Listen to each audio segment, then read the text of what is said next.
Uganda passed a new law that carries some of the harshest penalties for openly gay people. Life imprisonment for some homosexual acts, and you can go to prison for years for promoting gay rights.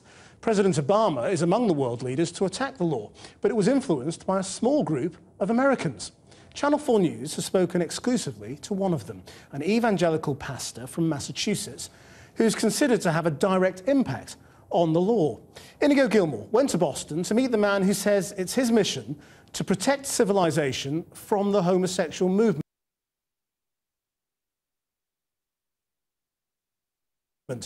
And be warned, the views expressed may offend some of you.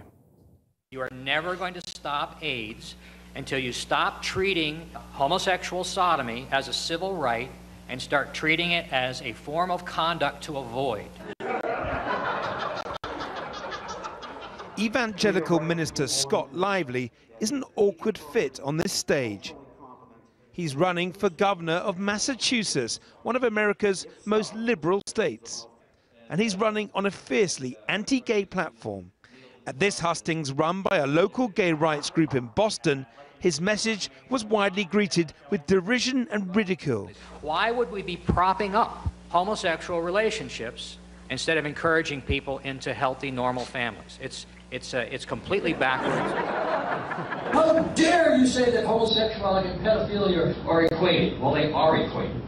They are equated. But it was very different when he took his anti-gay message to Uganda. Here he was at a conference in 2009, attended by Ugandan lawmakers and religious leaders. The gay movement is an evil institution. The goal of the gay movement is to defeat the marriage-based society and replace it with a culture of sexual promiscuity. His presentation, part of which was broadcast on Ugandan television, focused on what Lively called the gay movement and its agenda. This is something that I have invented. This is a scale called the scale of gender normalcy. He went on to list several categories of gay men. And I call these, the first category, super machos. These were the Nazis, the ones that helped Hitler come to power at the beginning, the jackbooted thugs. You have what I call monsters. They're serial killers, mass murderers. They're people, they're sociopaths. This is the kind of person that it takes to run a gas chamber, right? Or to do a mass murder. The Rwandan stuff probably involved these guys. This key conference was filmed by Reverend Kapia Kauma, a Zambian Anglican priest. A week after the conference, Lively gave a separate 5-hour presentation to the Ugandan Parliament, and the following week, some MPs said it was time for a new anti-gay law. Every talking point of Scott Lively was in that bill. Scott Lively is bringing the narrative that there is a movement to recruit young people into homosexuality. That is something which was not there. It becomes now the new rationale for having the new law in Uganda. How are you? I met Dr. Lively to ask how he had influenced the law in Uganda. The legislation that came out, which evolved from the time that you were going there, has brought in very harsh punishments against homosexuals in Uganda. Well, Are you happy about that? I have mixed feelings about the Ugandan law, right? I support the provisions of the law that increase penalties for homosexual pedophilia. I support the clauses in the law that enhance penalties for intentionally spreading AIDS through sodomy, right? I do not support, and never did support, the harsh penalties in terms of long prison sentences. I don't believe in that. I never have. I didn't suggest that to them when they brought it up. But that's a direct consequence of the hysteria that you helped to create, isn't it? So you say. That's what is white. Based on propaganda from my adversaries. It's pretty inflammatory to link Nazis with gay people, isn't it? Well, if it's true, do we care more about... Based on your thesis. I mean, no one else has come out with this. Well, it's people don't have a lot of courage in standing up to the gay bullies, but the facts of history are manifest. Dr. Lively rejected the idea that he had been responsible for stirring up anti-gay hatred in Uganda. Give me a name.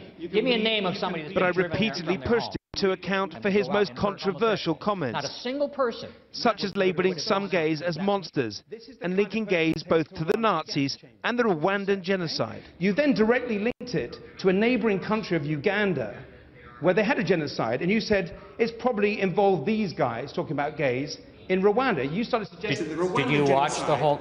I'm looking at it now. This is you here now. Did you watch the whole I'm watching the clips. This is you.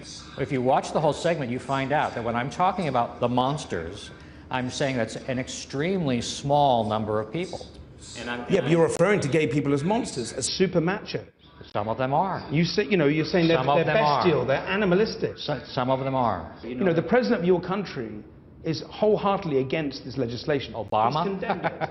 He's condemned it. But you're a citizen of this country, and you're going there to influence what's happening. I think Mr. Obama may well be a homosexual himself. He's certainly a radical homosexualist, meaning a person, whether homosexual or not, who is 100% invested in the homosexual. So you think President Obama is a homosexual? I think he may be. He is lending the weight of his office to a movement that's goal is to overturn the Judeo-Christian sexual ethic and replace it with the gay ethic of sexual anarchy. God bless you. I hope you overcome your problem. Dr. Lively's opinions are often greeted with derision, even abuse, in liberal America. And have you sought psychiatric care? No, I've never needed it. I would advise that. Yeah, I know. Strongly. So in Massachusetts, his opinions appeared to carry little weight beyond his Mission coffee shop in the small town of Springfield. Okay, bye now. Yet this same man was heralded as an important scholar in Uganda who influenced some of the most draconian anti-gay laws in the world. Laws now denounced for inflaming hatred and stirring persecution. Inigo Gilmore, Channel 4 News, Massachusetts.